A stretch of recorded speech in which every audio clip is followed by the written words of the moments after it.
In Texas, in a little town called Gilmer.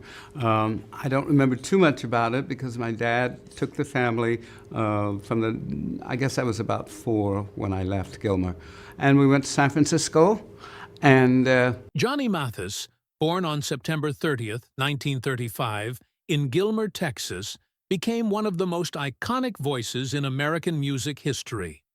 Known for his smooth tenor voice and remarkable career, Mathis became a household name in the 1950s and beyond, selling over 360 million records worldwide. His journey to success, however, was not without its challenges. In addition to facing racial discrimination, he navigated personal hardships, including an addiction that nearly derailed his career. Yet, through it all, Mathis's dedication to his craft and love for singing enabled him to overcome the many obstacles that life threw his way. Early life and musical beginnings. Johnny Mathis's early years were deeply influenced by the music that surrounded him. Born in a small town in East Texas, he was the fourth of 7 children in a family where music was cherished and encouraged. His father, Clem Mathis, was a former vaudeville musician who had performed on stage as a singer and pianist. This early exposure to music became an essential part of Johnny's upbringing. Despite the challenges they faced as a lower-income family, the Mathis household maintained a deep appreciation for the arts, particularly music.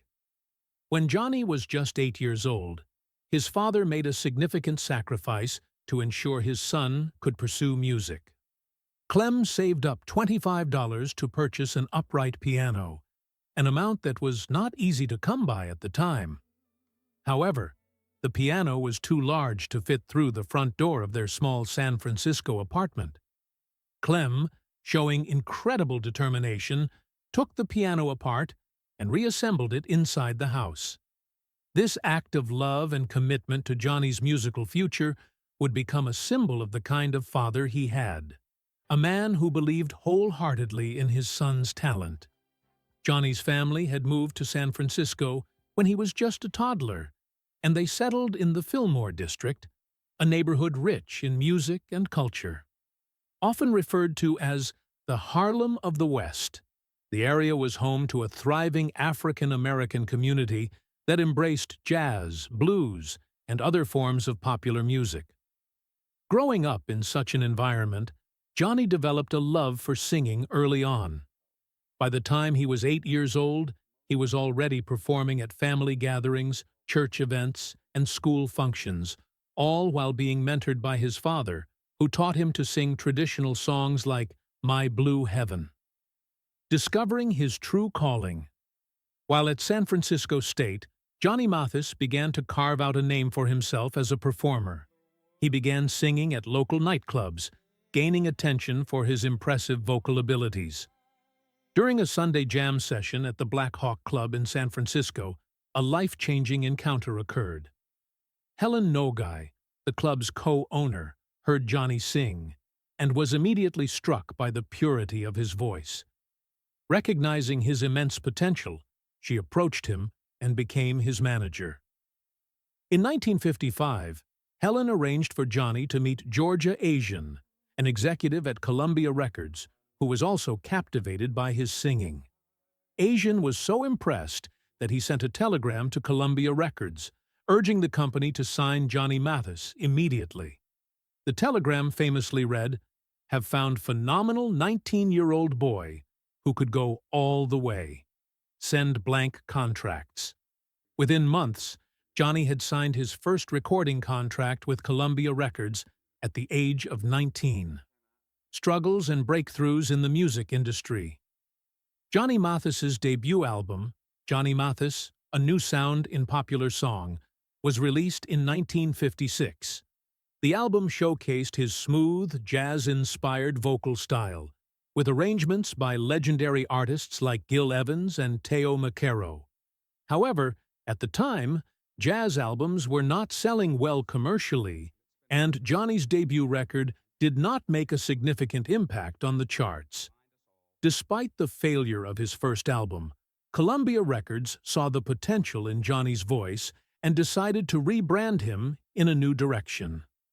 In 1957, under the guidance of Mitch Miller, a key figure at Columbia, Johnny shifted away from jazz and embraced the world of romantic pop ballads. Mitch Miller took full creative control of Johnny's career, and it was during this period that Mathis recorded two songs that would forever change his career: Wonderful, Wonderful, and It's Not For Me To Say. Both songs became major hits, with Wonderful, Wonderful reaching number 14 on the Billboard charts, and It's Not For Me To Say climbing all the way to number 5. These songs showcased Johnny's effortless tenor voice and emotionally rich delivery, making him a standout performer in an era dominated by the rise of rock and roll. Johnny's ballad-heavy style connected with audiences in ways that rock music of the time could not. While artists like Elvis Presley and Chuck Berry ruled the airwaves, Johnny's soothing and romantic ballads became timeless classics. This new direction proved to be a turning point in Johnny's career, and by the end of 1957, he had 3 top 10 singles, solidifying his place in American pop music. The Ed Sullivan Show and national fame. One of the most defining moments in Johnny Mathis's early career came on June 16, 1957, when he performed on The Ed Sullivan Show, one of the most prestigious television platforms of the time. At just 21 years old, Johnny appeared before millions of viewers, singing his hit songs like It's Not For Me To Say and Wonderful, Wonderful. The exposure from the show propelled his records to the top of the charts, with Chances Are reaching number 1 and becoming one of his most beloved songs. Johnny's appearance on The Ed Sullivan Show turned him into a national sensation almost overnight. He became known for his polished stage presence, which contrasted sharply with the high-energy performances of rock stars like Elvis. His understated elegance and rich, emotional voice resonated with fans who longed for more romantic and timeless music. This combination of smooth vocal delivery and lush orchestral arrangements earned Johnny critical acclaim and cemented his place as a pop music icon. Breaking barriers and achieving success. As Johnny Mathis's career progressed, he continued to break new ground in the music industry. In 1958, he released Johnny's Greatest Hits, which would go down in history as the first album ever marketed as a Greatest Hits compilation. Before this album, record labels did not release albums in this format, but Mitch Miller saw an opportunity to showcase Johnny's most successful songs, including Chances Are, Wonderful, Wonderful, and It's Not For Me To Say. The album was a groundbreaking success, spending 490 weeks on the Billboard best-selling pop LPs chart, almost 10 years, until it was surpassed by Pink Floyd's The Dark Side of the Moon in 1983. This album not only became a massive commercial success, but it also set a new trend in the music industry. Other artists soon followed suit, including Elvis Presley with Elvis's Golden Records, and later, the Eagles with their Greatest Hits. 1970 to 1975 compilation. By 1999, Johnny's Greatest Hits had sold over 1 million copies, proving the enduring appeal of Mathis's music. The Christmas classic and enduring legacy. Johnny Mathis's influence on holiday music is undeniable. In 1958, he released Merry Christmas, an album that would become one of the most beloved holiday albums of all time. With lush orchestral arrangements by Percy Faith, Mathis's warm, smooth vocals made classics like Silent Night, White Christmas, and Winter Wonderland even more iconic. The album charted high upon release and has returned to the Billboard charts each holiday season since. By 2013, Merry Christmas had sold over 5 million copies, achieving multi-platinum status. Even today, Johnny's renditions of Sleigh Ride and Silver Bells remained staples on radio stations during the holiday season. He didn't just record Christmas songs, he became synonymous with the holiday itself, continuing to captivate generations of listeners with his timeless voice. The fight for artistic autonomy. Johnny Mathis's split from his managers.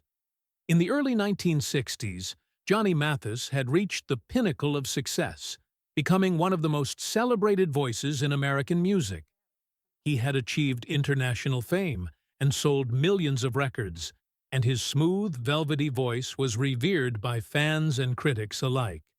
However, beneath the surface of his professional triumphs, tensions were brewing that would eventually lead to a dramatic shift in his career. His relationship with his managers, Helen and John Nogai, began to deteriorate. What began as a strong partnership built on mutual trust and shared ambition would soon unravel, marking one of the most significant turning points in Mathis's life. Helen Nogai was instrumental in Johnny Mathis's rise to stardom. She discovered him in the mid-1950s and worked tirelessly to secure his first major record contract with Columbia Records. Her dedication to Mathis's career was evident, and her support extended beyond just professional boundaries. She and her husband, John, who also served as Mathis's business manager, became like family to the young singer, with Mathis even living in their home for a time. It was a close, personal relationship, and the Nogais were with him through his early success and struggles. Together, they helped him secure hits like Chances Are, Misty, and It's Not For Me To Say. These songs catapulted Mathis to fame and solidified his place in pop music history. However, by the early 1960s, cracks began to show in their professional relationship. Despite his massive commercial success, Mathis began to suspect that his finances were not being properly managed. While his records were selling millions and his concerts were consistently drawing large crowds, Mathis's personal wealth was not reflecting his success. Between January 1961 and June 1964, his net worth reportedly increased by only a modest amount, less than $25,000, which was alarming given his status as one of the highest-paid entertainers of the era. Regaining control. The formation of Roman Productions. The breakup with the Nogais marked a pivotal moment in Johnny Mathis's life, forcing him to take control of his career and his future. On his 29th birthday, September 30th, 1964, Mathis made a bold and decisive move. He founded his own production company, Roman Productions, which would oversee all aspects of his career, including concert tours, television appearances, and promotional efforts. This was a rare step for an artist in the 1960s, a time when record labels and managers held most of the power over artists' careers. But Mathis was determined to regain his autonomy and control his artistic destiny. Roman Productions allowed Mathis to take charge of his own business affairs, a move that would give him the flexibility and independence he had been seeking. He was no longer willing to be subject to the whims of outside management, especially when he felt that his financial interests were not being properly handled. The creation of the company was a statement of self-reliance, a declaration that he would no longer be at the mercy of others when it came to decisions about his career. However, while the formation of Roman Productions gave Mathis greater control, it also came with its own set of challenges. Running his own business meant that Mathis now had to balance the demands of being an artist with the responsibilities of being a business owner. It was a complex and often overwhelming task, but Mathis was determined to succeed. His decision to establish Roman Productions was not just about managing his career, it was about claiming ownership over the creative and financial aspects of his life. This shift also signaled that Mathis was no longer the naive, impressionable young man who had relied on others to chart his career. He had grown, both personally and professionally, and was ready to make his own decisions. A new era. The birth of Johnny Mathis Records. 3 years after founding Roman Productions, Johnny Mathis took another major step toward artistic independence by launching his own record label, Johnny Mathis Records. This move further cemented his commitment to taking control of his career and his music. At the time, it was still unusual for artists to establish their own record labels, especially for someone like Mathis, who had already achieved significant success under the umbrella of a major label like Columbia Records. But Mathis was resolute in his desire to be fully involved in every aspect of his music, from the creative process to the business side of things. Johnny Mathis Records allowed him to produce his own music and make the final decisions about his albums and singles. It was a bold and entrepreneurial move that would allow him to shape his artistic output without the interference of outside forces. While many artists at the time were still beholden to the power structures of major record labels, Mathis was carving out his own path, and his decision to create Johnny Mathis Records proved to be an important step in his ongoing evolution as both an artist and a business leader. The decision to create his own label also marked the beginning of a new chapter in Mathis's musical career. With greater control over his creative output, he was able to experiment with different styles and genres, from romantic ballads to more contemporary sounds. His first album released under Johnny Mathis Records was Misty, which became one of his most iconic and beloved tracks. The success of this single and the subsequent albums that followed proved that Mathis's decision to take control of his career was a sound one, as he continued to build upon the legacy he had already established. Overcoming personal struggles. Addiction and recovery. As Johnny Mathis was asserting his independence in his professional life, he was also facing personal struggles that threatened to derail his career. The pressures of fame, constant touring, and the demands of his work took a significant toll on his physical and emotional well-being. In the early 1960s, Mathis was introduced to a controversial treatment known as the vitamin shots, which were administered by Dr. Max Jacobson, a physician with a reputation for providing these injections to celebrities. At first, the injections seemed like a miracle. Mathis had been dealing with laryngitis and vocal strain, and the shots appeared to help restore his voice. They allowed him to perform night after night, sometimes playing multiple shows in a single evening at high-profile venues like the Copacabana in New York. But the shots were not without their side effects. The injections contained amphetamines, which gave Mathis a temporary boost of energy, but also began to take a serious toll on his health.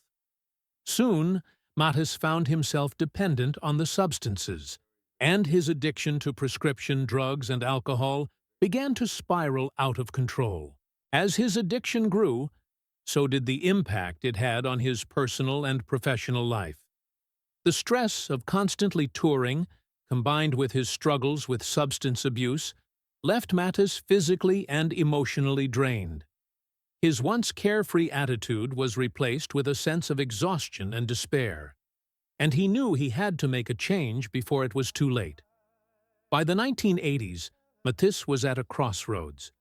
He realized that his habits were threatening everything he had worked so hard to build. A new era. Mathis's comeback and personal revelations. By the time Johnny Mathis entered recovery in the 1980s, the music industry had changed significantly. The rise of rock and roll and the emergence of new musical genres had made it more difficult for traditional balladeers like Mathis to remain in the spotlight. But despite the challenges, Mathis found a way to adapt.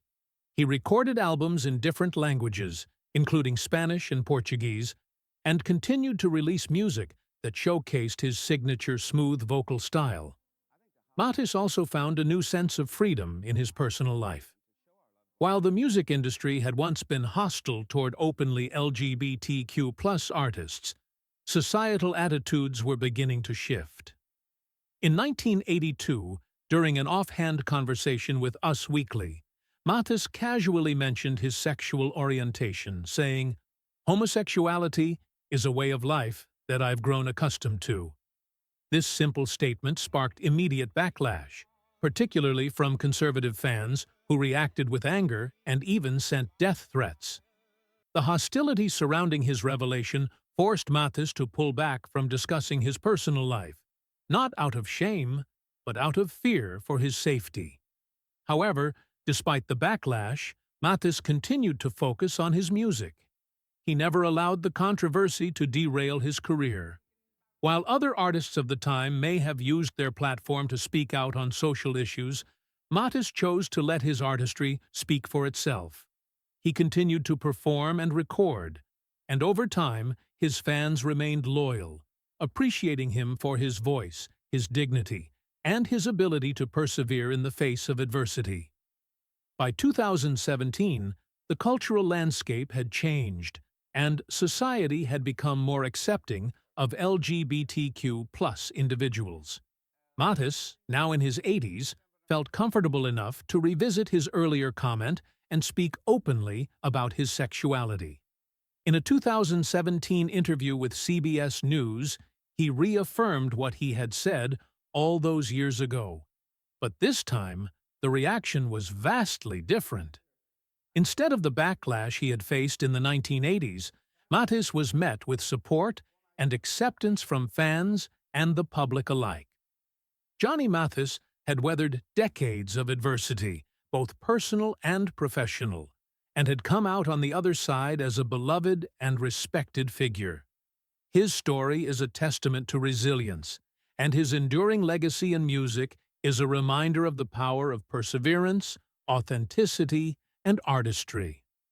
A comeback with Too Much, Too Little, Too Late. Johnny Mathis experienced a massive resurgence in the late 1970s, marking a high point in his career after more than 2 decades in the music industry. His duet with Denise Williams, Too Much, Too Little, Too Late, recorded in 1978, became a monumental success. The song shot to #1 on the Billboard Hot 100, making it his first chart-topping hit in over 20 years, since Chances Are in 1957. The song didn't just top the pop charts, it also found success on the adult contemporary and R&B charts, securing Mathis's place as a crossover artist who could blend the genres seamlessly.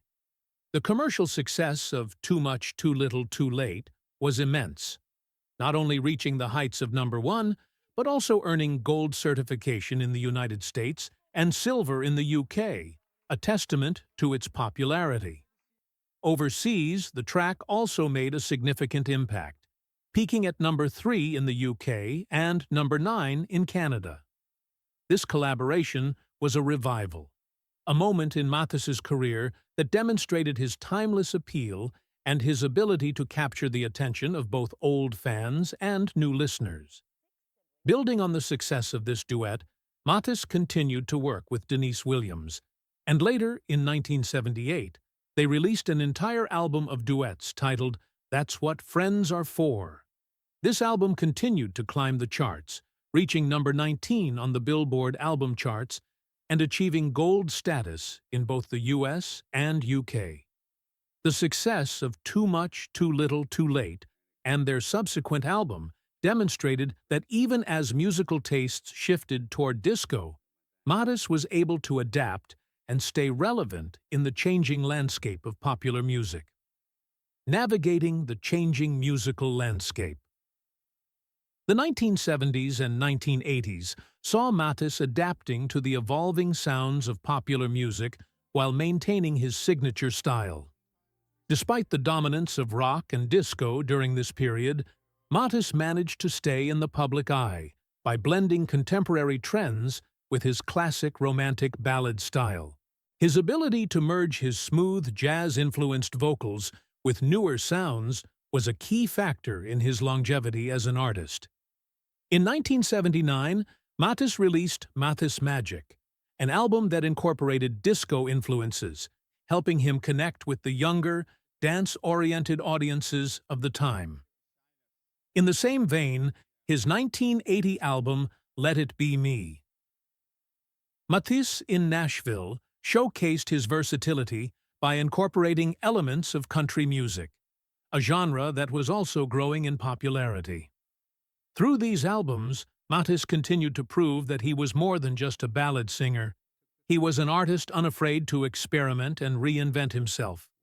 His ability to transition from the crooner of the 50s to a more contemporary artist in the 70s and 80s helped him maintain a strong presence in the ever-shifting music scene.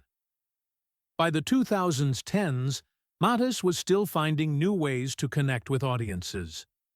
In 2017, he released Johnny Mathis Sings the Great New American Songbook, an album that featured his renditions of modern hits by artists like Adele, Pharrell Williams, and others.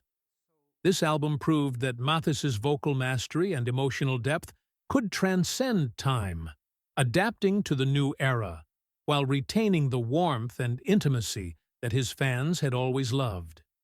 Through these efforts, Mathis remained a relevant figure in the music industry, even as it increasingly shifted toward digital platforms, cementing his place as an enduring and beloved figure in American music.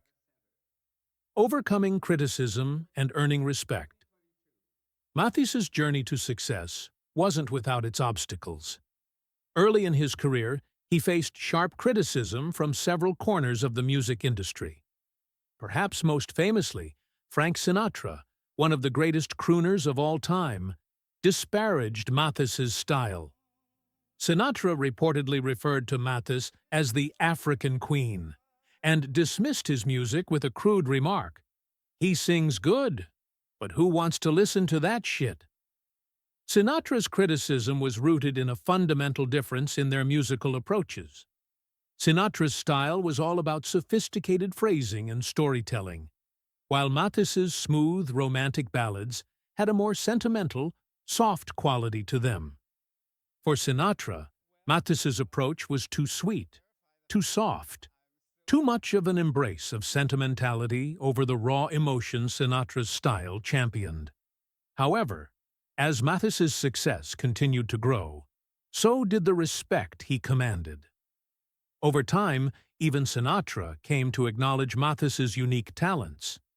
The famously outspoken Sinatra eventually admitted that Mathis had one of the most distinctive voices in the world, even calling him the master song salesman.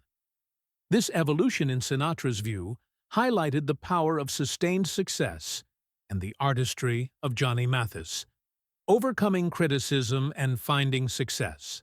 Despite his early detractors, Mathis's appeal only grew as time passed. Jazz purists in the 1950s, for instance, dismissed his ballads as overly sentimental and branded his music as elevator music. The smooth, polished sound that Mathis was known for was often criticized for lacking the improvisational complexity of traditional jazz.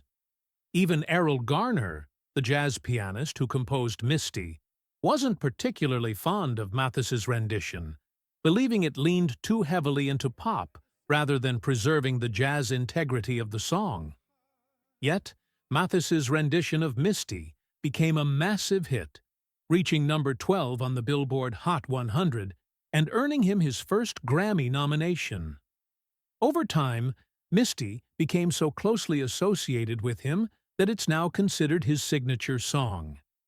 What Mathis's critics failed to recognize was his ability to connect with audiences. The emotion, warmth, and elegance of his voice transcended genre boundaries, making him a beloved figure not only in jazz, but also in pop and easy listening. His albums went gold and platinum, and his 1958 compilation Johnny's Greatest Hits helped pioneer the concept of the Greatest Hits album. A career that defied expectations. Mathis's ability to adapt to changing musical tastes, overcome early criticism, and reinvent himself in new musical contexts contributed to his lasting success. His career trajectory proves that true artistry doesn't need to conform to any one mold or label. Johnny Mathis didn't just survive the ever-changing landscape of the music industry. He thrived, continually finding ways to connect with audiences across generations. With over 360 million records sold worldwide and numerous accolades, including the Grammy Lifetime Achievement Award, Johnny Mathis proved that his music was much more than just elevator music. It was a soundtrack to the hearts of millions. Today, Johnny Mathis is a living legend whose music continues to resonate. His story exemplifies the power of persistence, authenticity, and the timeless allure of a voice that can touch the deepest corners of the human soul. Whether on the charts, in pop culture, or in the hearts of listeners, Johnny Mathis remains an icon whose music has and will continue to stand the test of